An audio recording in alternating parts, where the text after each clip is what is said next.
이번 한 주 동안 우리는 사무엘하 11장부터 12장, 13장으로 쭉 이어지는 말씀들을 나누어서 매일 성경의 말씀들을 통해서 묵상의 시간들을 통해서 나눌 것입니다. 그래서 오늘의 설교는 오늘 이 시간으로 딱 끝나는 설교가 아니라 이 한 주 동안 우리가 나눌 말씀들, 그 내용들을 시작하는 시간이다라고 생각하시면서 우리 말씀을 함께 나눴으면 좋겠습니다. 그래서 오늘 이 사무엘하 11장의 말씀을 통해서 어떠한 일이 벌어진 건지, 도대체 다윗이 왜 어떻게 죄를 저질렀는지에 대해서 나눌 것이고, 또 수요일에는 그렇다면 이 사건을 다윗의 관점이 아니라 밧세바의 시선에서 바라봤을 때 어떻게 이해할 수 있을까? 밧세바는 이 모든 일들을 어떻게 받아들였고 어떻게 살아갈 수 있었을까에 대해서 말씀 안에서 함께 생각해 보려고 합니다. 그리고 주의 나머지 시간들 동안 그 죄에 대한 하나님의 심판, 그리고 그 가운데 회복되어지는 다윗의 모습들을 우리가 함께 묵상합니다.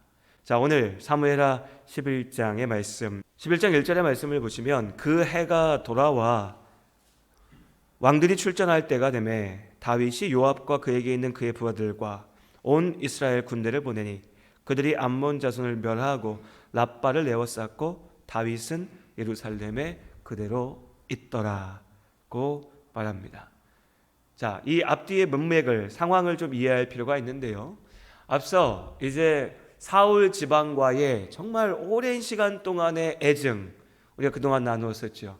사울과 다윗 사이에, 그리고 사울의 집과 다윗의 집 사이에 있었던 그 오랜 애증의 시간들이 끝이 나고 다윗이 이스라엘의 왕이 되었습니다. 사울의 집은 하나님의 심판으로 완전히 흩어지게 되었으나 그 가운데 남았던 요나단의 아들 무비보셋을 다윗이 사랑으로, 은혜로 품어주는 것으로 이제 다윗이 왕이 되기 위해서 겪었던 일들에 대한 말씀들, 그 사건들이 일단락이 되었습니다. 정리가 된 거죠. 그리고 10장의 말씀에 보면 다윗이 나아가 싸우는 모습이 등장합니다. 암몬 자손과, 이스라엘을 괴롭히던 암몬과 맞서 싸워서 승리하는 이야기가 사무엘하 10장에 기록되어져 있죠. 이것은 다윗이 싸워야 했던 여러 싸움들, 전투들, 전쟁들의 한 부분일 겁니다. 왕의 자리에 앉기 위해서 애쓰다 끝나는 것이 아니라 이제 왕이 되었으니 그 왕으로서 하나님께서 맡기신 소명대로 이스라엘을 지켜야 했죠. 그 일들을 다윗이 열심으로 행한 것입니다. 그리고 오늘 11장, 시간이 지났습니다. 다시 암몬 자손들과의 전투에 나아가야 했습니다. 그런데 오늘 말씀해 보면 다윗은 그 싸움에 나가지 않죠. 사실 사무엘하 8장의 말씀에 보면 하나님께서 다윗에게 네가 어디로 가든지 내가 널 이기게 할 것이다 약속하셨고, 실제로 다윗은 그 이후에 나가는 전쟁마다 다 승리하게 됩니다. 여러분 한번 생각해 보시면 내가 어떤 일을 해야 되는데 가는 데마다 다 승리하는 겁니다. 다 이기는 거예요. 다 이루어지는 겁니다. 이보다 기쁜 일이 있겠습니까? 누구라도 바라는 모습 아니겠어요? 사업하는 사람인데 내가 가기만 하면 어디서든 다 계약이 다 내 뜻대로 이루어지는 겁니다. 공부하는 사람인데 내가 가는 곳마다 내가 연구하고 주장한 것들이 다 사람들 앞에 인정받는 겁니다. 이보다 더 기쁘고 좋을 일이 어디 있겠습니까? 그런데 사람의 마음이요, 여기서 다시 한번 우리의 글쎄요, 약함이랄까요, 간사함이랄까요, 이런 게 등장하는 게, 다윗이 나가면 이긴다니까요. 자, 그럼 다시 전쟁이 벌어졌습니다. 그럼 여러분 어떻게 하실 것 같으세요? 내가 나가야죠. 내가 나가면 이기는데, 하나님께서 이기게 하신다는데. 근데 다윗은 나가지 않죠. 부하들만 보냅니다. 귀찮은 거예요.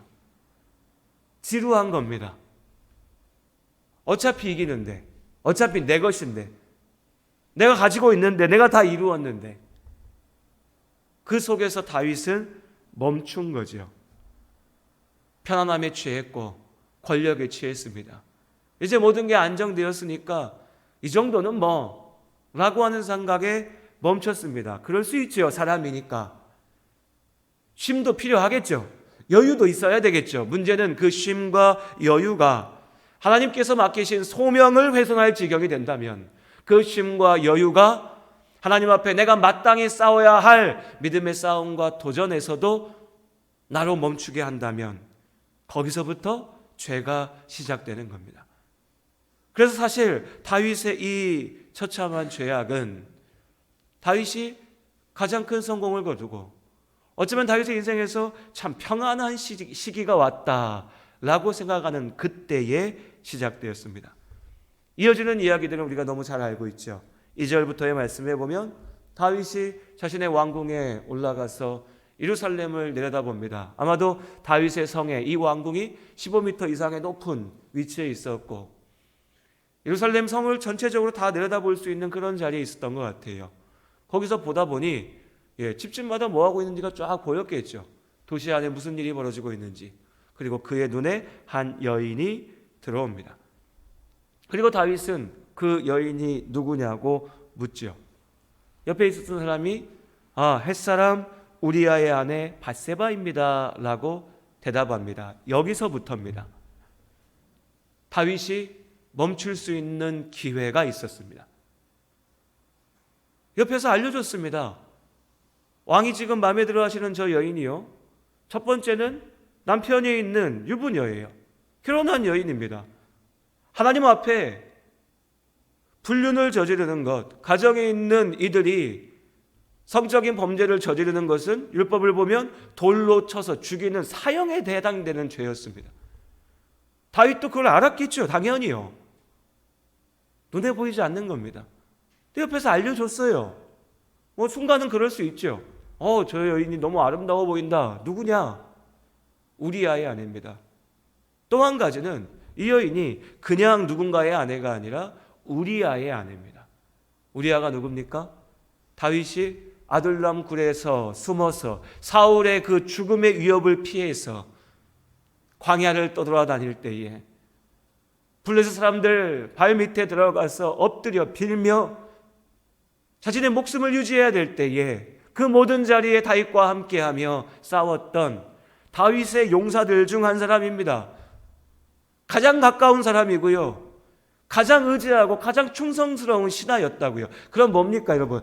이 하나님을 찾지 않아도 인간적인 의리로라도, 하나님 누군지 모르는 세상 사람들이라도 인간적인 의리로라도 내가 혹시 몰라서 저 여인 누구야? 라고 했다가도 아니 당신에게 가장 가까운 충성스러운 그 사람의 아내입니다 라고 하면 그러냐고 얼른 되돌아서야죠.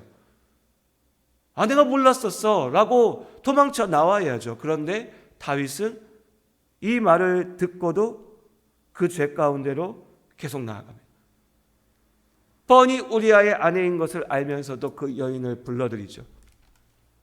불러들인다라고 말하니까 좀 순화된 표현이죠. 끌어낸 겁니다. 왕이 명령하는데 어떻게 알겠어요? 끌어낸 거죠. 성적인 범죄를 저지른 겁니다.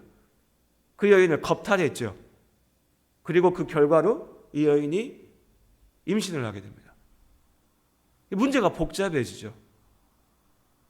그리고 그렇게 생각해 보면 애당초 이 죄의 시작에 다윗이 얼마나 가볍게 죄악 가운데 들어갔는지를 볼 수 있습니다. 그러니까 하다못해 물론 그것도 죄악이고 그것도 용서받을 수 없는 일이지만 내가 저 여인을 너무너무 사랑해서 누군가의 아내임에도 불구하고 나는 저 여인과 평생을 함께하면서 내가 책임지고 싶어 라고 하는 마음이었다면 그 또한 죄악이지만 인간적으로 글쎄 이해해 줄 여지가 일말의 여지라도 있을지도 모르겠어요. 그런데 다윗은 그것도 아니었다고요. 그냥 내 눈에 드니까 내 마음대로 할 거야 라고 끌어낸 겁니다. 그리고 나서 이제 이 모든 일이 감춰질 수가 없잖아요. 아이를 가졌으니. 그 상황을 수습하기 위한 이야기가 6절 이하의 말씀에 이어지죠. 첫 번째는 우리아를 불러드립니다. 다윗은 지금 우리아에게 너 빨리 집에 가서 아내하고 좋은 시간 보내, 이것을 밀어붙이고 있어요. 그렇게 해서 이 사건을 무마시키려고 했던 거죠.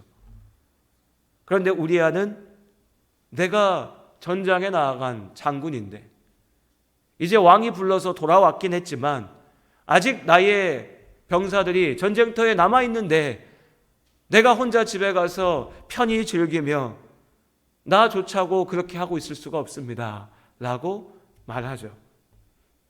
어찌 보면 또 다른 기회입니다. 다윗과 너무나 구별되는 모습이죠. 왕인 다윗은, 하나님을 외치고 부르짖었던 그 다윗은 죄악의 유혹 앞에 계속해서 넘어지는데, 이 우리아는 내가 그렇게 할 수 없다, 내가 죄 지을 수 없다, 왕 앞에, 병사들 앞에, 하나님 앞에. 그럼 이 모습을 보면 우리 생각에 정상적이면 좀 깨달아야죠. 찔려야죠. 이제라도 돌이켜야죠.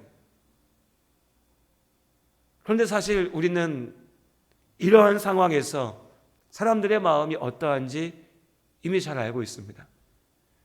머리로만 생각하면 가슴이 찔리고, 내가 이러면 안 되겠구나 해서 돌아서야 될 텐데, 더 많은 경우에 사람들은요, 이런 모습을 경험하면 화를 내죠. 지만 깨끗한 척하고 있어, 지만 의로운 척해. 다윗은 아마 그런 마음이었을 겁니다. 우리야 지가 언제부터 그렇게 충성스러웠다고? 충성스러웠죠. 우리아는 한 번도 변함없이 충성스러웠습니다. 다윗이 죄악됐죠. 다윗의 마음이 더러워졌죠. 그러니 그렇게만 보이는 거죠. 그렇게 생각했을 거예요. 지가 얼마나 깨끗하길래 내 앞에서 깨끗한 척이야. 좀 하라면 하지, 왜 명령을 안 들어서 머리 아프게 만들어, 피곤하게 만들어. 화냈을 겁니다. 거꾸로. 죄라는 게 그런 것이니까. 아벨이 뭘 잘못해서 가인이 죽였습니까? 그냥 그저 자기가 죄를 저지르고 화가 나서 그 죄악의 결과로 살인을 저질렀죠. 다윗도 마찬가지입니다. 말로, 명령으로 적당히 수습해 보려 했으나 되지 않으니 다윗이 이제 우리아를 다시 전쟁터로 보냅니다. 그런데 여러분 14절의 말씀 우리 같이 읽어보죠. 아침이 되매 다윗이 편지를 써서 우리아의 손에 들려 요압에게 보내니. 말을 안 들으니까요, 야 됐다, 그래, 됐다, 너 다시 전쟁터 가라, 보내는 거예요. 그런데 그렇게 보내면서 우리아 편에 전체 전쟁을 총괄하고 있는 요압에게 보내는 편지를 들려서 보냅니다. 너 여기까지 왔으니까 이 편지나 들고 가서 요압한테, 장군한테 전해라. 고 갔죠. 그런데 그 편지에 뭐라고 기록되어져 있었습니까? 무슨 편지입니까? 요압에게 명령하는 편지였어요. 무슨 명령이냐? 쉽게 얘기해서, 야, 우리아를 싸움이 나면 가장 먼저 죽을 자리로 보내라. 전투가 벌어졌을 때에 아무튼 누가 갔든지 간에 가서 싸우면 죽을 자리로 맨 앞에 나아가서 서게 해라. 무슨 얘기입니까? 이게 죽이라는 얘기죠. 죽이라는 얘기. 사람이 너무 비정하지 않습니까, 여러분? 물론 우리가 잘 알고 있는 말씀이지만 새삼 오늘 말씀을 준비하면서 사무엘하 11장을 쭉 이렇게 묵상하면서, 야, 인간이 이렇게 악하구나 하는 걸 생각했어요. 내가 가장 힘들 때 내 곁에 있었던 사람을, 지금 이 순간에도 나를 믿고 나를 사랑하고 나를 지키기 위해서 싸우는 그 사람의 손에 이 사람 죽여라고 하는 글을 써서 들려보내는 마음이 도대체 어떻게 가능한지. 그런데 가능하죠. 이게 인간이니, 이게 죄악이니. 성경에서 하나님께서 우리 삶의 이 땅의 모든 문제의 시작이, 근원이, 이유가 죄라 할 때 사람들은 죄, 그게 뭐가 문제인데, 먹고 사는 게 문제지, 돈이 문제지, 좋은 직장 있어야지, 내가 하고 싶은 대로 다 하는 게 중요하지 뭐가 죄가 문제야 라고 말하죠. 어린아이부터 어른까지. 그런데 오늘 이런 말씀을 우리가 정직하게 바라보면, 우리 앞에 펼쳐지고 있는 이 세상을 정직하게 바라보면 하나님의 말씀이 분명한 사실인 겁니다. 문제는 다른 어떤 게 아니라 죄악인 거예요. 말 같지도 않은 죄를 저지르고 있는 거죠. 부끄러움도 모른 채. 그리고 전쟁이 벌어졌고, 요압은 왕의 명령에 순종했고, 우리아를 가장 앞에 내보냈고, 우리아는 죽게 됩니다. 다윗이 원하는 대로 됐네요. 전령이 옵니다. 와서 이 소식을 전하죠. 소식을 전할 때만 해도요, 요압조차도 이 일의 내막을 알지 못했기 때문에 근심해요. 저 우리아는 다윗 왕이 아끼고 사랑하고 오랜 시간 함께했던 장수인데 저 우리아가 죽었다는 소식을 들으면 다윗 왕이 분노할 거다, 화날 거다. 그 화가 나한테 쏟아지지 않을까? 네가 어떻게 전쟁을 이끌렀기에 우리아가 나가서 죽게 만드냐? 내가 앞에 나가 싸우게 보내라고는 했지만 죽이라는 말은 아니었어 라고 하면 어떡하지? 막 고민해요, 요압은요. 그래서 전령을 보내면서 여러 가지를 설명해 줍니다. 야, 이거 이럴 수밖에 없는 상황이었던 거 잘 네가 말해야 돼 라고요. 전령이 와서 여러 가지 변명을 막 늘어놓는 겁니다. 왕이여, 우리아가 죽었는데 어쩔 수 없었습니다. 이런 상황이 있었습니다. 그때 다윗이 뭐라 한 줄 아십니까? 25절 말씀. 다윗이 전령에게 이르되 너는 요압에게 이같이 말하기를 이 일로 걱정하지 말라. 칼은 이 사람이나 저 사람이나 삼키느니라. 그 성을 향하여 더욱 힘써 싸워 함락시키라 하여 너는 그를 담대하게 하라 하니라. 정말 이 다윗의 모습을 보면요, 가증스럽다라고 하는 게 딱 맞는 표현인 것 같습니다. 가증스럽다. 왕좌에 폼 잡고 딱 멋지게 앉아가지고 전령이 와서 우리아가 죽었습니다라고 막 어떻게든 설명하면서 요압을 변호하려고 얘기하니까 멋지게 딱 얘기하는 거예요. 야, 됐다, 괜찮다. 전쟁이 다 그런 거지. 칼에 눈이 달렸냐? 싸우다 보면 죽을 수도 있지. 괜찮아. 가서 요압에게 걱정하지 말고 담대하게 싸워서 그 전쟁 이기라고만 해라. 멋지게요. 왕같이요. 아마 옆에서 그 모습만 봤으면 역시 왕은 저래야 돼 이랬을지도 몰라요. 그런데 그 모습 뒤에 감춰져 있는 모습은 뭡니까? 너무나 추악하고 더럽고 가증스러운 모습이죠. 가장 충실한 신하를 내 더러운 죄를 감추기 위해서 죽게 만들어 놓고 나는 모른다는 듯이, 나는 깨끗하다는 듯이. 우리아의 아내는 남편의 죽음을 듣고 웁니다. 다윗은 그렇게 그 남편의 죽음을 바라보며 슬퍼하는 여인을 장례가 끝나자 왕궁으로 데려오죠. 여기까지가 다윗이 저지른 죄악입니다. 그야말로 최악의 모습이죠. 자, 결과적으로는요, 당장 눈에 보이기로는 다윗이 원하는 대로 됐습니다. 됐잖아요. 내가 원하던 여인을 내 옆에 갖다 앉혀놨습니다. 내 아내 삼았죠. 내가 원하던 일을 이루었습니다. 내가 원하던 사업을 이루었고, 내가 원하던 결과를 만들어냈고, 내가 원하는 직장을 갖고, 내가 원하는 모습으로 자녀를 키워냈습니다. 성공입니까? 11장의 이 끔찍한 이야기의 결말이 27절에 있습니다. 27절에 맨 마지막 한 줄 있죠. 다윗이 행한 그 일이 여호와 보시기에 악하였더라. 여호와 보시기에 악하였더라. 다윗은 분명히, 제 생각에는 분명히 이제 다 끝났다라고 생각했을 겁니다. 됐다. 우여곡절이 있었지만 이제 끝났다. 내가 이루었다. 실제로 이후에 근 1년 동안 아무런 일도 벌어지지 않았어요. 9개월 넘도록. 그냥 괜찮았어요. 즐겼겠죠. 좋아했겠죠. 이대로 끝나구나라고 생각했을 겁니다. 세상의 사람들이 그러하는 것처럼. 그러나 이 모든 일에 대한 판결은 이미 나 있습니다.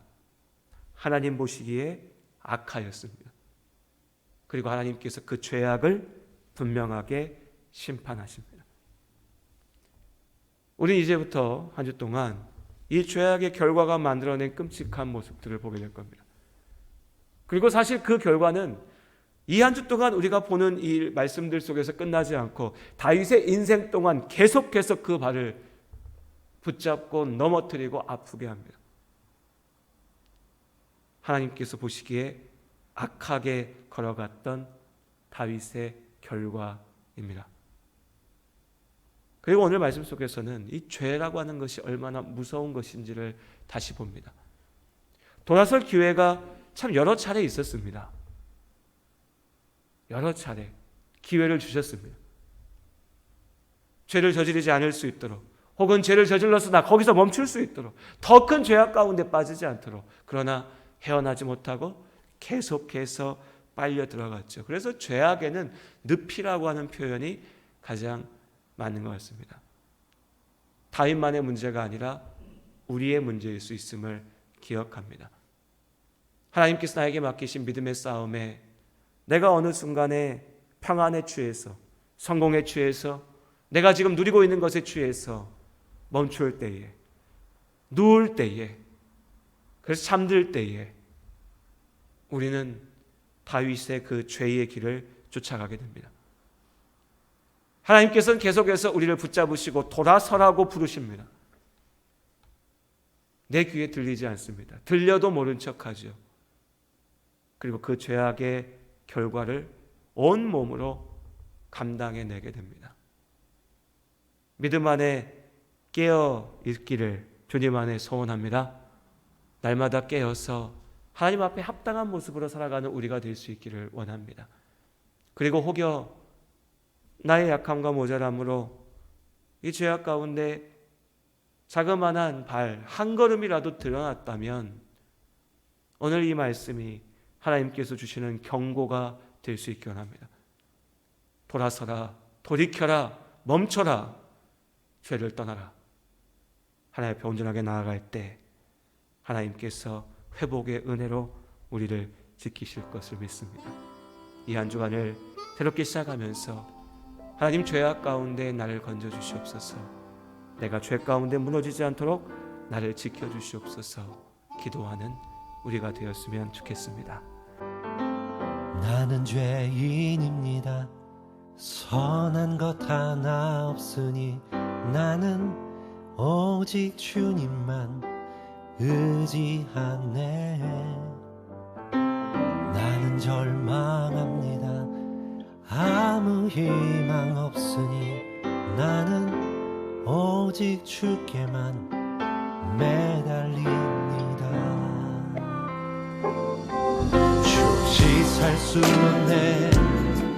주 없이 살 수 없네. 나 혼자는 모서리.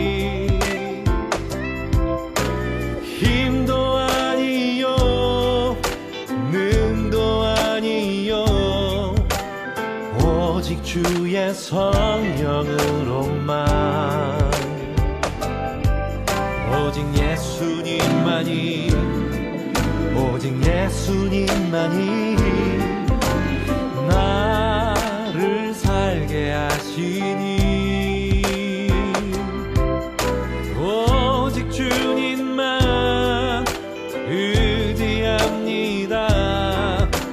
오직 주만 의지합니다. 나는 죽었습니다. 십자가에 달려 죽으신 나의 모든 죄 감당하신 예수님과 함께 나는 살았습니다. 내 안에 살아계신 그리스도. 내 평생 오직 주님과 살기 원하네. 주 없이 살 수 없네. 주 없이 살 수 없네. 나 혼자는 모서리. 힘도 아니요 능도 아니요 오직 주의 성령으로만.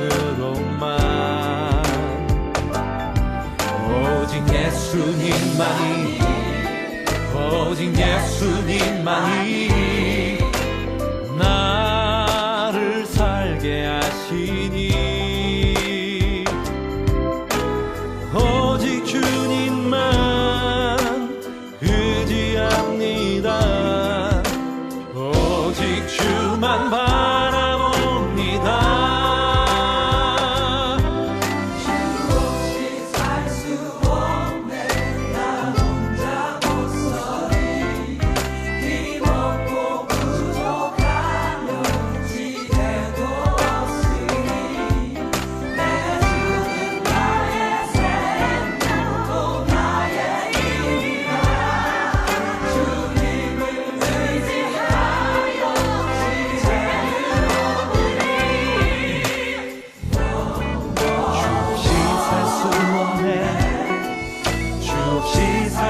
원해 나 혼자는 못서리